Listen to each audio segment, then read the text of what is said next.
پھر دن ہوا،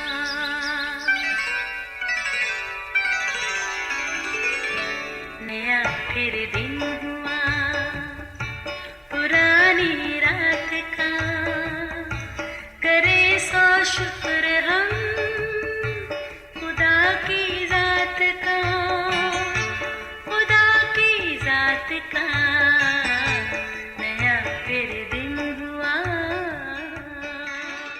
آج کی آیت۔ اے خدا، بادشاہ کو اپنے احکام اور شہزادوں کو اپنی صداقت عطا فرما۔ وہ صداقت سے تیرے لوگوں کی اور انصاف سے تیرے غریبوں کی عدالت کرے۔ زبور 72 پہلی اور دوسری آیت۔ عزیزو، ایک بار ہم راولپنڈی کی مصروف مری روڈ سے گزر رہے تھے کہ اچانک سائیکل ٹریک کی 7 والی لائن سے ایک سفید گاڑی سائیکل سوار سے جا ٹکرائی۔ شکر خدا کا کہ آہستہ چلتی ٹریفک سے اتنا نقصان تو نہیں ہوا، مگر سائیکل کافی حد تک تباہ ہو گئی۔ بیچارہ سائیکل سوار اٹھا اور اپنی ٹوٹی پھوٹی سائیکل کو ایک طرف لے جا کر پریشان نظروں سے دیکھنے لگا۔ عزیزو، مگر جو گاڑی والے کا رویہ تھا، یقین کیجئے انتہائی افسوس ہوا۔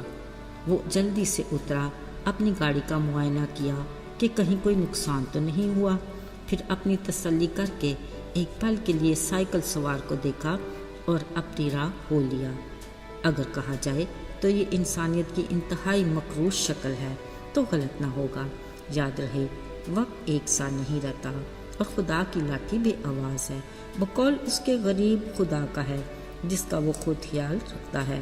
عزیزو، خالق خدا نے بنی نوع انسان کو زمین سے مٹی لے کر بنایا اور اس میں ایک ہی طرح کا یعنی اپنا دم پھونکا۔ اس کی نگاہ میں سب برابر ہیں۔ طبقاتی تقسیم انسان کے اپنے ذہن کی اختراع ہے جو بلا شبہ گناہ کے باعث انسانی فطرت میں تبدیلی کا نتیجہ ہے۔ چونکہ انسان آزاد مرضی کا ہے، جس نے جس بھی طرح کا طرز زندگی اپنایا اس کی شخصیت کی تعمیر بھی ویسی ہی ہوئی، اور جو زندگی کی دوڑ میں تھک ہار کر بیٹھ گیا وہ تو رہ گیا، اور جس نے ہمت اور جان فشانی کی وہ بازی لے گیا۔ پھر غربت اور امارت کی تفریق ہوئی، جس میں کچھ تو اپنی سستی کاہلی سے غریب بنا اور کچھ وقت اور حالات کے ہاتھوں غریب بنے۔ رہی بات امارت کی، کچھ تو محنت مشقت سے امیر اور کچھ نے شارٹ کٹ کا راستہ اختیار کیا۔ بہرحال ہر کسی نے پھل اپنے اعمال کا ہی پایا۔ بدقسمتی سے ہمارے معاشرے میں جس طبقے کے ساتھ ظلم زیادتی اور حق تلفی ہوتی ہے وہ غریب ہے، مگر خالق خدا اپنی مخلوق کے ساتھ نہ تو اس درجہ بندی کو پسند کرتا ہے اور نہ ہی ان کے ساتھ منفی رویت کو برداشت کرتا ہے۔ اس لیے اس نے اپنے کلام میں فرمایا، جو غریب کا خیال رکھتا ہے خدا مصیبت کے دن اسے چھڑائے گا۔ یعنی غریب کے ساتھ اچھا سلوک ہماری مصیبت کے دن کی ضمانت ہے، جو انسان کے لیے خدا کی بڑی مہربانی ہے، مگر ہم انسان اس کو نظر انداز کر کے غریب کو اپنی زندگی کے ہر شعبے میں پیچھے دھکیل دیتے ہیں۔ مثلا فیس نہیں تو تعلیمی اداروں میں داخلے بند، رشوت دینے لائق نہیں تو اس کی صلاحیت سے سروکار نہیں مگر اسے نوکری نہیں مل سکتی۔ پھر کسی بھی کام کے لیے لائن میں لگے غریب ہی کی حق تلفی ہوتی ہے۔ حیرت ہے کسی کو بھی کسی کے ساتھ برے سلوک پر پچھتاوا نہیں۔ خیر، بھلے ہم اس قدر بے حس اور بے ضمیر ہوں، مگر آسمان پر انصاف کے تخت پر بیٹھا خدا یہ سب کچھ گوارا نہیں کرتا۔ عزیزو، یاد رہے، پھر جب مکافات عمل شروع ہوتا ہے تو پھر رکنے کا نہیں۔ اکثر کئی امیر حضرات کھانے کے دسترخوان سے ایک سے دوسرا کھانا لینے کے قابل نہیں ہوتے۔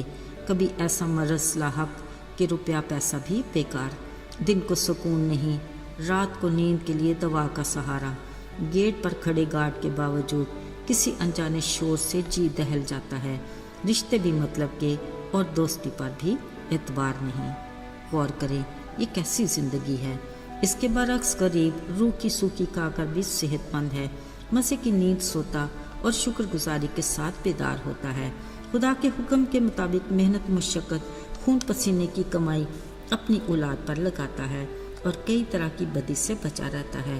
اس واسطے ذہنی سکون دل کی خوشی کے لیے اپنا دھیان اور گیان خالق حقیقی سے لگائے رکھتا ہے۔ عزیزو، یاد رہے، اعتدال پسندی بہت سی الجھنوں کا حل ہے۔